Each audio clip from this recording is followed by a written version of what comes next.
El bruxismo es el hábito involuntario de rechinar o apretar los dientes, generalmente durante el sueño. Puede causar dolor en la mandíbula, desgaste dental, dolores de cabeza y trastornos del sueño.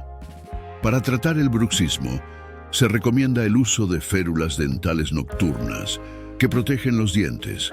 Además, técnicas de relajación, fisioterapia y medicación pueden ayudar a reducir el estrés y la tensión muscular.